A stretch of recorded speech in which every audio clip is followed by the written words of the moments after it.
خۆشەویستان لەسەر کێشەکانی وەبەرهێنەران ئەگەر هەیە بەگشتی لە هەرێمی کوردستان باسی لێواکەین لە سنووری پارێزگای سلێمانی ئەو کێشانی کە لە ڕابردوو هەیەیان بوو بەڵێندرا کێشەی دیارە لایەن ئیدارەی ئەم شاری سلێمانیەوە بەڵێندرا کێشەی وەبەرهێنەران لە سنووری سلێمانی و دەوروبەری چارەسەر بکرێ و حکوومەتیش بێگومان هاوکاری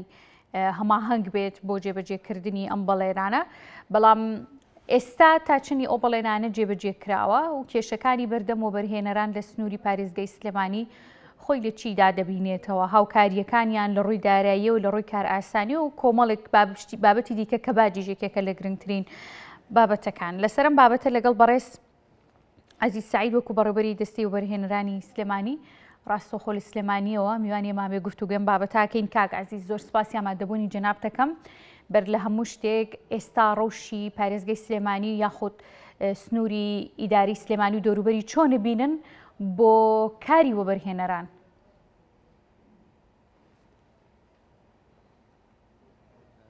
سوپاس دیارە ئێمە ساڵ لە ساڵ بەرەو پێشوونێکی باش لە وەبەرهێنانە لە سلێمانی ڕووی یاوە وەکو جەنابتان و هەموو ڕاگەیانەکان شایەتی ئەو حاڵن کە ئێمە ساڵ بە ساڵ توانیومانە سلێمانی بە شێوەیەکی زۆر باش بەرەو پێشەوە بچێەوە پرۆژەکانی وەبەرهێنان بچنە ئەو ئاستەی کە ساڵانی پێشووتر لەو ئاستەیان نەبوون وەکو بینیتان لە ساڵی 2022 سلێمانی توانی یەکەمی هەرێمی کوردستان بێەوە لە ساڵی 2023 زیاتر لە ساڵی 2022 پرۆژەی خستە بواری جێبەجێکردنەوە کە ئەمەش بۆ خۆی کاردانەوەیکی باشی هەبوو لەسەر سەقامگیری زیاتری وەبەرهێنان و دڵ خۆشکردنی وەبەرهێنەرەکان و هەم خەڵک و هەم کاری باش کرا بۆ ئەوەی کاریگەری لەسەر ژێرخانی ئابووری و دەستی کار هەبێت لە سلێمانیا دیارە ئەمەش دوایی ئەوە هات کە هەم لەلایەن جێگیری سەرۆک وەزیرانەوە جەنابی و هەم لەلایەن ئیدارەی با بڵێن بەربرێتەکان و ئیدارەی سلێمانیەوە و هەم لەلایەنی حزبیەوە کە ئەوانیش دەستیان نەخستۆتە هیچ کاروبارێکی خەڵکەوە بەعکسەوە پاڵپشت بوون بۆمان ئاسایش و پۆلیس و ئەو بابەتانە کە ئەمانە وای کرد ئێمە بەدڵێکی باشترەوە بە توانایەکی باشترەوە کار بکەین و هەوڵی خۆمان بخەینە گڕ لەگەڵ وەبەرهێنەرەکان چکۆم ئێوە ئەزانن وەبەرهێنەر و سەرمایەدار و بازرگان کار لە شوێنێکاکە کە ئەو شوێنە سەقامگیری و ئاسایش و ئارامی تیابێ وەکو لە هەموو دنیا باس ئەوەیە کە سەرمایە لە شوێنێک کارەکە کە ترسی نەبێواتە سەرمایە ترسنۆکە ناتوانێت لە شوێنێکە جوڵە بکە ئەگەر هاتوو سەقامگیری نەبێ بەڵام ئێمە سوپاس بۆ خوا و سوپاس بۆ هاوکارانمان لە حزب و حکوومەت و لە هەموو لایەنەکان ئەم ساڵانی دوایی بە تەواوی وایان کردووە کە توانیومانە پرۆژەی زۆر باش و کاری زۆر باش بکەین چکۆم وەبەرهێنەرەکانشمان دڵنیا بوونەوە لەوەی کە پشتگیریەکی تەواو ئەکرێن لەلایەنە پەیوەندیدارەکانەوە و ئێمەش هاوکاری تەواویانە بین و وەکو پێشتریش ڕامانگەیان بوو کە ئێمە لە ئەنجامی کۆمەڵێک کۆبوونەوەی جێگری سەرۆک وەزیران و سەرۆکی حزبی با بڵێن یەکێتی نیشتیمانی کوردستان لەگەڵ وەبەرهێنەرەکان و دڵنیاکردنەوەیان لەوەی کە ئەمان پاڵپشتی تەواویان ئەبن بۆ ئەوەی پرۆژەکان بە شێوەیەک جێبەجێ بکەن کە کەس دەست نەخاتە کاریانەوە و دڵ تەمین بن لە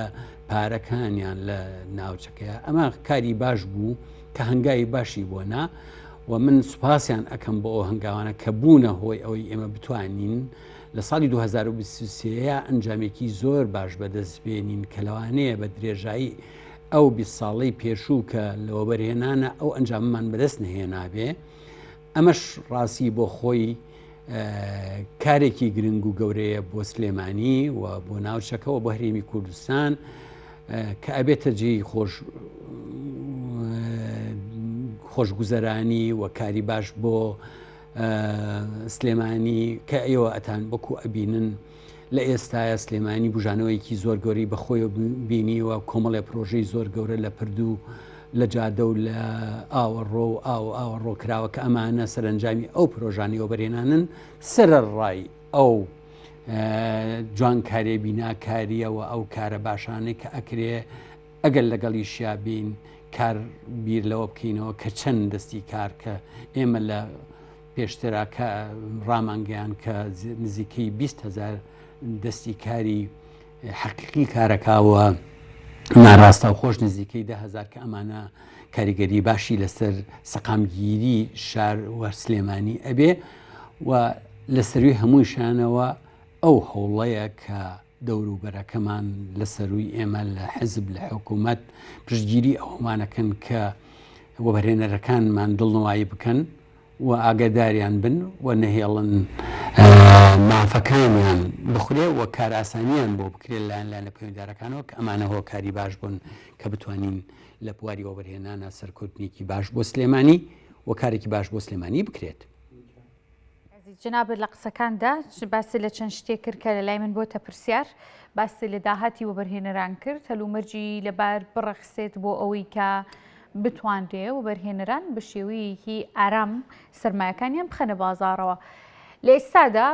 لە دوای ئەو بڕیارانە و ئەو هاوکاریانی کە لەلایەن سنووری پارێزگای سلێمانی بە دیاریکراوی بۆ وەبەرهێنەران و کار ئاسانی کراوە چەندی پرۆژەی نوێ جێبەجێ کرا بە بێکێشە بۆ وەبەرهێنەران توانیمیانە لە ژینگەیەکی لەباری وەکو سنووری پارێزگا و سلێمانی و دەوروبەریدا پرۆژەی نوێ ئەنجام بدەن توانیوانە داهاتەکانیان بگەڕێنەوە ئەم سنوورە؟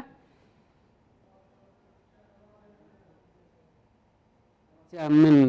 بەجێی دەستخۆشیشەوە وەکو باسم کرد دوای ئەو هەوڵانەی کە ئەو کۆبوونەوانەی کە کرا لەگەڵەوە بەرهێنەرەکان و دڵنیا کرانەوە لە ساڵانی پێشوودا لە ساڵی 2021 بەتایبەتی کە کۆمەڵێ دانیشتنی باش کرا هەم لەگەڵ فەرمانکانی حکوومەت و هەم لەگەڵەوە بەرهێنەرەکان دڵنیاکردانەوە کە ئێوە کار بکەن ئێمە پشتیوانیتانەبین دیارە ئەو بەڵێنە چوەتە سەر و ئەوەش هۆکاری ئەوە بوو کە توانیمان ئەو پرۆژانە بکەین و سەرمایەکانیان لێرە بەکاربێنن بۆ شاری سلێمانی. من جارێکی ترەڵێم دەستخۆشی لەوە بەرهێنەرەکانەکەم کە سلێمانیان بەجێ نەهێشتووە و لە ئێستادا کۆمەڵێکی پرۆژەی باش کە ئێمە لە پێشترا ڕامانگەیان کە لە سەرشاری سلێمانیا ئێستا لە ساڵی 2023 توانیومانە مۆڵەتی زیاتر لە 50 پرۆژە لە سنووری شاری سلێمانی و پارێزگای سلێمانیا بدەین کە ئەمانە نزیکەی 3 ملیار و 603 میلیۆن دلار سەرمایە خاتەگەڕ کە ئەمە بەڕاستی بودجەیەکی زۆر گەورەیە. ئەمەش ئەوە ئەسەلمێنێ کە شاری سلێمانی بە تایبەتی و هەرێمی کوردستان لە ڕووی ئاسایش و ئەمنیەوە بەڕاستی پارێزراوە و ئەتوانێ ڕنگانەوەی لەسەر وەبەرهێنەرەکان هەبێ کە بتوانن سەرمایەکانیان بخەنەگەڕ لە هەرێمی کوردستانە و کاریگەری خۆی زۆر هەبوو کە وەبەرهێنەرەکان زیاتر دڵیان خۆش بوو بەوەی کە پرۆژەکانیان لێرە بکەن و لە ئێستادا بینی تۆ نزیکەی 200 پرۆژە لە سنووری پارێزگای سلێمانیە لە کارایە زۆرێکیان گەشتووە نسبەی لە 1970 و کاری تیاکرێەوە کۆمەڵێ پرۆژەش لە ئێستاە کە لە ساڵی 2023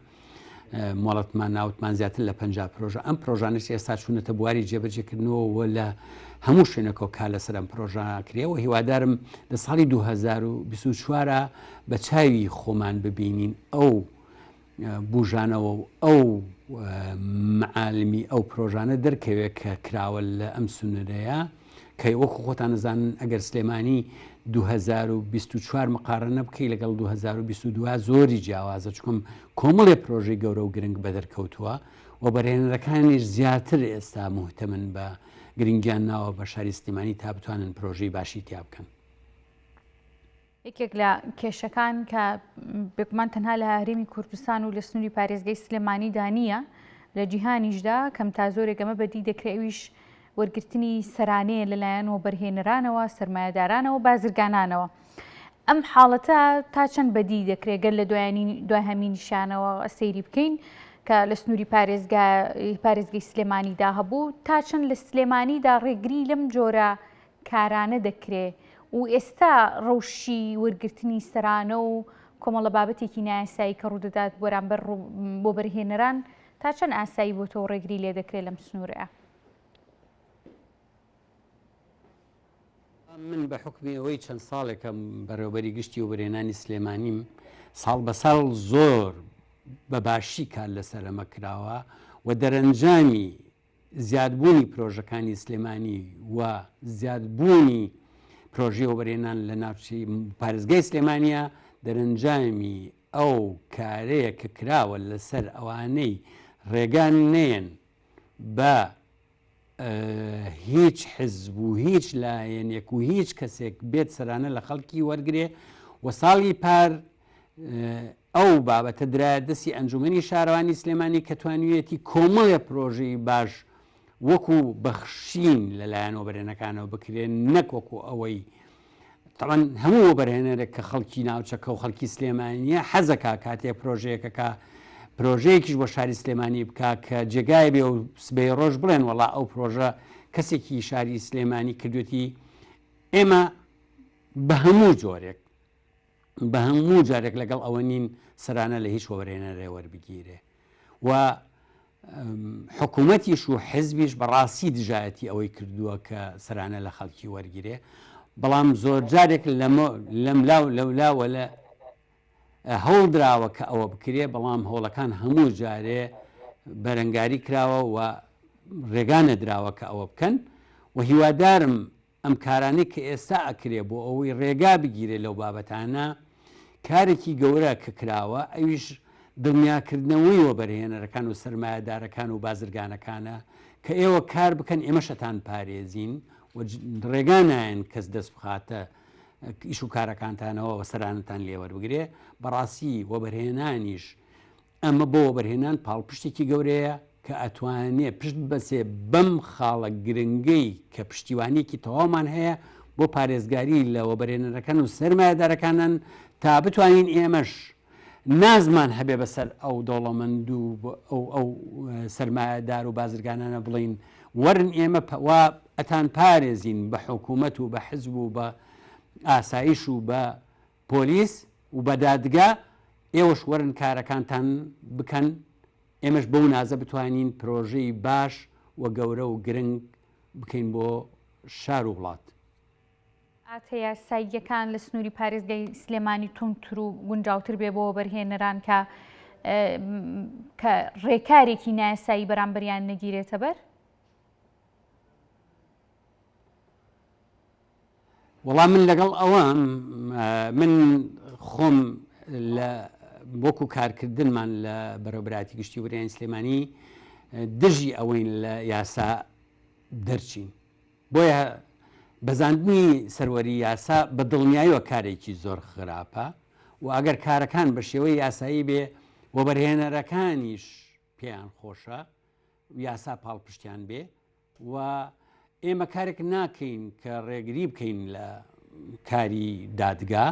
دادگا کاری خۆی ئەبێ بکە و بتوانین ڕێگا یاسایەکانمان پیشان بە و ئێمەش وەبەرهێنەرەکانمان پابندن بە ڕێنمایەکان و بە یاساکان و بە یاسا و ڕێنمایەکان ئێمەش لە حدودی یاسا و ڕێنمایەکانە کارمان بۆ ئەوە کردووە کە شێوازێک لە ئاسانکاری بکەین بۆ وەبەرهێنەرەکان تا بتوانین بەڕاستی بەو شێوەیە بێ کە نەبێتە هۆی ئەوەی ئەوانیش دڵگران بن یا دوور بکەونەوە یا ناوچەکە بەجێبێڵن کۆی ئەمانە وای کردووە نزیکێکی لە بینی حکوومەت و لە بینی ئیدارەی سلێمانی و لە بینی کەسانی کە توانن پارێزگاری لە سلێمانی بکەن لەگەڵ ئێمەی حکوومەت و وەبەرهێنان لەگەڵ وەبەرهێنەرەکان و سەرمایەدارەکان بەڕاستی ئەگەر هەر شتێکە بێتوانیومانە زووترین کاتکار کێشەکان چارەسەر بکرێ و هەوڵ دراوە هەر لایەنێک و هەر کەسێک دەست بخاتە کاری ئەم وەبەرهێنانەوە لایەنە پەیوەنددارەکانی لێ ئاگادار بکرێتەوە و ڕێگان نەدرێ کاری نایاسایی بەرامبەر بە وەبەرهێنەرەکانمان، بەرامبەر بە کارەکانمان، بەرامبەر بە ئیشەکانمان بکرێت. وەکو پێشتیش باسم لێوە کرد ئەم جۆرە ڕێکارە نایەسانی کە بەرامبەر وەبەرهێنەران یان سەرمایەداران دەگیرێت کەم تا زۆرێک لە بەشێک ناوچەکانی جیهان هەیە، بەڵام ئەگەڕێتەوە بۆ ئەوەی کە تا چەند هەوڵ دەدرێت بە چ میکانیزمێک ڕێگری لەم حاڵەتە بکرێت کە نەبێتە دیاردەیەکی باوشایع مەترسی بۆ کۆمەڵگە دروستکە. کە عەزیز لە قسەکانی جنابێ باسی لێوە کرد کە 200 پرۆژە ئێستا لە کارکردندان بۆ 2023 50 پرۆژە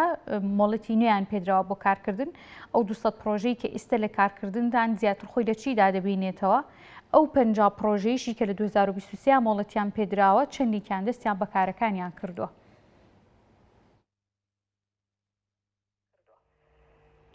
چەندێکیان چیان کردووە؟ لە 50 پرۆژەکە کە مۆڵەتی وەرگرتووە لە 2023 چەندیان دەستیان بە کارەکانیان کردووە و ئەو 50 پرۆژەیە خۆی لە چیا بینێتەوە؟ پرۆژەی چین؟ لە ڕاستیا ئەوەی کە کراوە پێشتریش و ئێستاش دیارە ئێمە لە پارێزگای سلێمانیار لە ڕاستیا پرۆژەکانمان بە زۆری و لە 95 کارەکانی خۆی بە شێوەیەکی باش جێبەجێ کردووە و ئەگەر هەر حاڵەتێکشمان هەبێت لە جێبەجێکردنی پرۆژەیە یا جێبەجێ نەکرابێ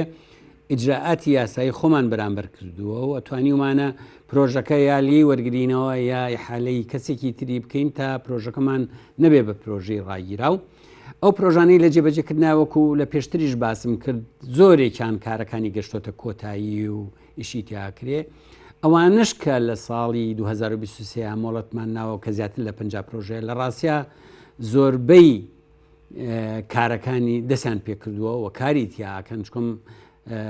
ئەگەر پرۆژە غێری نیشتەجێ وێ ئەوانە خەڵکێکن کە خۆیان مەبەستیانە پرۆژەیەکی پیشەسازی یا کشت و کاڵی یا گەشتیاری یا بازرگانی یا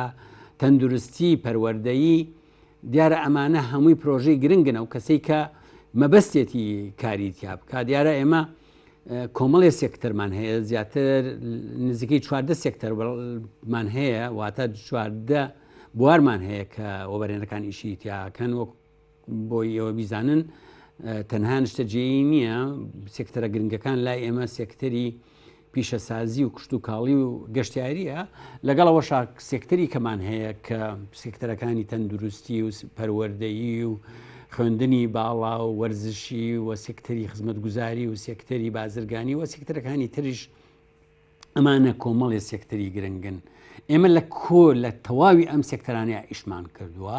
و لە ساڵی ئەم ساڵا بۆ ئەو 50 پرۆژەیە لە 8 سێکتەری ئیشمان کردووە کە ئەمە بەڕاستی گرنگە تۆ پرۆژەکان دابشکەی بە کۆی سێکتەرەکانە. یعنی بۆ نمونە لە ساڵی لەو 50 پرۆژە 5 پرۆژەی گەورەی زۆر باشی پیشەسازی تیا بووە. یعنی تۆ بۆ ساڵێک 5 پرۆژەی پیشەسازی زۆرە کە کاری تیا بکەی. ئێمە وەکوم لە لای جەنابیشتان معلومە سلێمانی یەکێک لەو شارانەیە کە لە شڕووی پیشەسازیەوە یەکەمی عێراق و کوردستانیشە و هەرچی پرۆژە گەورەکانی پیشەسازی هەیە لە ناوچەی سلێمانیا هەیە و ئەو پرۆژە گەورانەی کە لە شاری سلێمانی کراوە هەم پرۆژەی بە کواڵەتی و زۆر باشن هەم پرۆژەیەکن کە زۆربەی پارێزگاکانی عێراق سوودی لێوەرەگرن لەوانە کارگەکانی چیمەنتۆ وەچ کارگەکانی شیش و کارگەکانی خەشت کارگەی ئایسکرێممان هەیە کە گەورەترین کارگەیە کارگەی دروستکردنی قوت و جپسی پەتاتە و کارگەی دروستکردنی کێبڵ ئەلەمنیۆم تەختە و کارگەی هەیکەلی ئاسن و کارگەی زۆر کە کارگەی ماست و لە گاوداری و لە قوتونان کامانە بەڕاستی ئەمە لە ڕووی ئەوە لە ڕووی کشت و کاڵیشەوە کارگەی باشمان کردووەوە پرۆژە باش کراوە واتە هەمە جۆرەیەکی تەواو لە پرۆژەکانە هەیە کە ڕەنگانەوەی وەبەرهێنانێکی گونجاوە بۆ ناوچەکە و بۆیە ڕاستی خۆمان بەبەختەوە ئەزانین کە لە زروفێکە کە ئیشەکەین کە تەواوی یاسا و ڕێنمایەکان جێبەجێ ئەکرێ و وەبەرهێنەرەکانیش بەڕاستی بە توانایەکی باشۆ کار لە پرۆژەکانی وەبەرهێنان ناکەن. چەندی ئەو پرۆژانی کە لە پێشتردا ڕاگیرابوون کاک عەزیز چەند پرۆژەیەکە بوو لە سنووری پارێزگای سلێمانی ئەمانە دەستیان بە کارەکانیان کردویان یەکلایی بۆتەوە چۆن ئەم پرۆژانە دووبارە دەخرێنەوە کار؟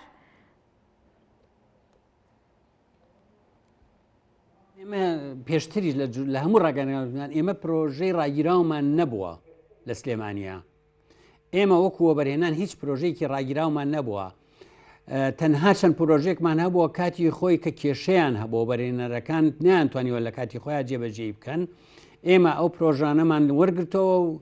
و حالەمان کردەوە بۆ کەسیانی تر و پرۆژەکان لە ساڵی 2022 هیچ پرۆژەیەکی ڕاگیراومان نییە. ئاگازیز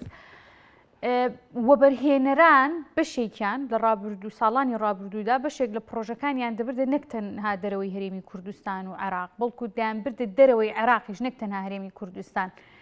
ئەم سەرمایەدارانە کە لە پێشتردا ئەمە شتێکی شاراوە نەبوو کاکەزیز بێکمان جەنابیشە ئاگداری چەندێکی ئەم سەرمایەدارانە ئێستا بە شێوەیەکی گونجاو توانیمیان وا ماڵمەڵەیان لەگەڵدا بکرێ بهێنرێنەوە ناو سنووری پارێزگای سلێمانی.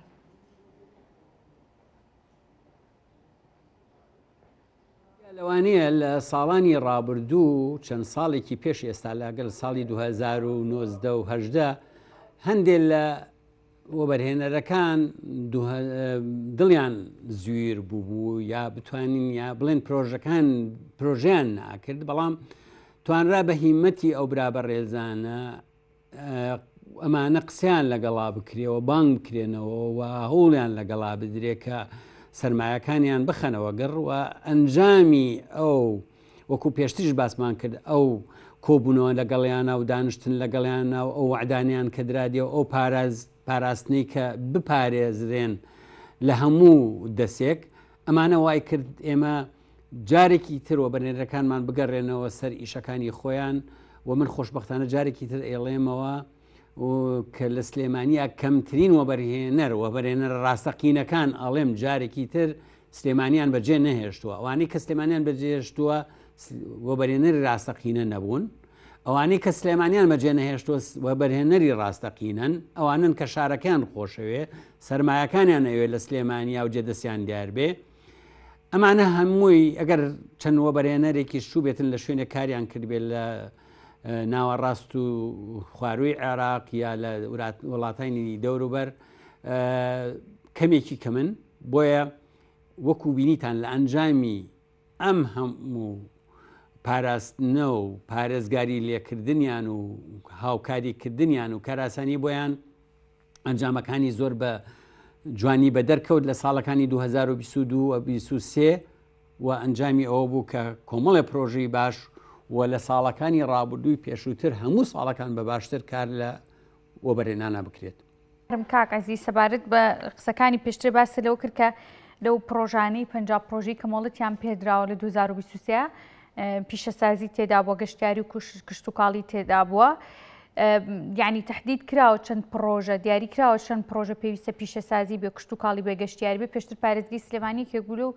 شارانی لەسەر ئەستی عێراقیش پێشەنگ بوو لە ڕووی پیشەسازیەوە، کارگە پیشەسازیەکان زۆرتریان لە سلێمانی بوون.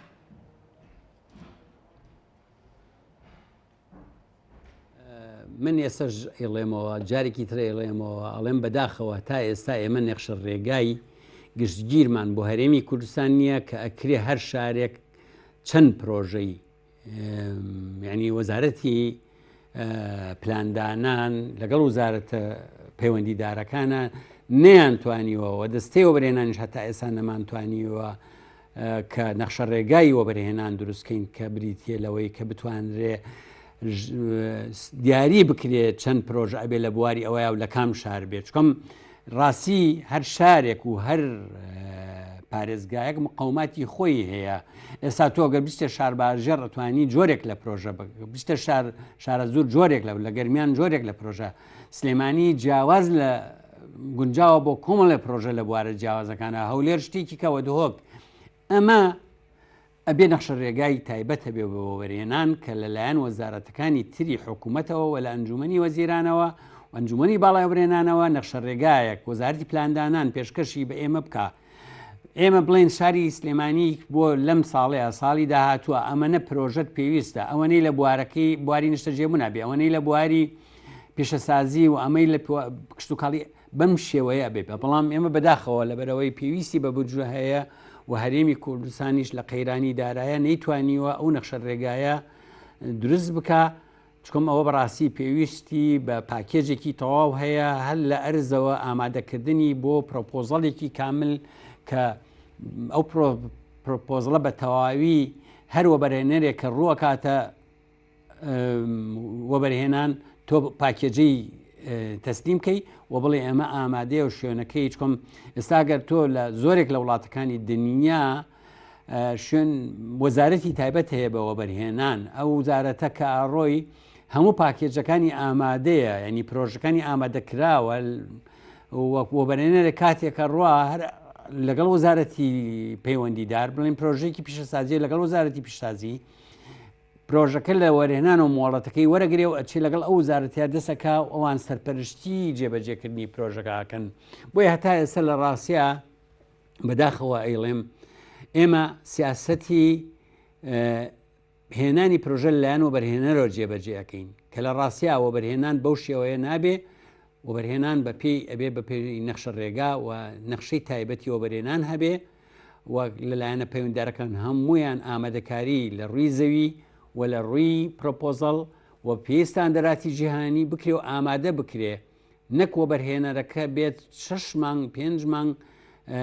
5 مانگ بۆ 6 مانگ کار بک بۆی بتوانێت مۆڵەتی پرۆژەیەک وەرگێ بەڵکو ئەو کرایە ئێمە زۆر بە ئاسانتر ئامادەکاریان بۆ بکەین و پرۆژەکانیان تەسلیم بکەین تا بتوانن جێبەجێ بکەن ئەو کات ئێمە زۆر لە ئێستا باشتر ئەمانتوانی کار بکەین دوو ڕوو هەیە ڕووی یەکەمیان باسمان کرد کە پارێزراوی ئەو سەرمایه‌دارانە لە ڕووی ئەمن و ئاسایشەوە کە ئەمە گرنگی خۆی هەیە و توانیومانە کاری باشی بۆ بکەین کاری دووەمیان ئەویش ئامادەکردنی پرۆژەیە و دیاریکردنی پرۆژەیە لە ڕاستیا ئێمە ئێستاە لە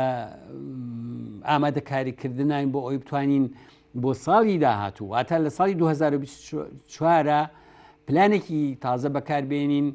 هەوڵ بین ئەو پرۆژانە بکەین کە پێویستی و گونجاون بۆ شاری سلێمانی و پێویستیەتی بەڵکو ئەو پرۆژانە نەکەین کە ئیتر زیاد بوو لەوەی کە پێویستمان بێ و هیوادارم بتوانین ساڵ بە ساڵ باشتر و کاری باشتر و بەپێی پلان کار بکەین. بەڕێز عەزیز سەعید بەڕێوەبەری دەستەی وەبەرهێنانی سلێمانی زۆر سوپاسی ئامادەبوون تەکەم کاک عەزیز ماندوو نەبی.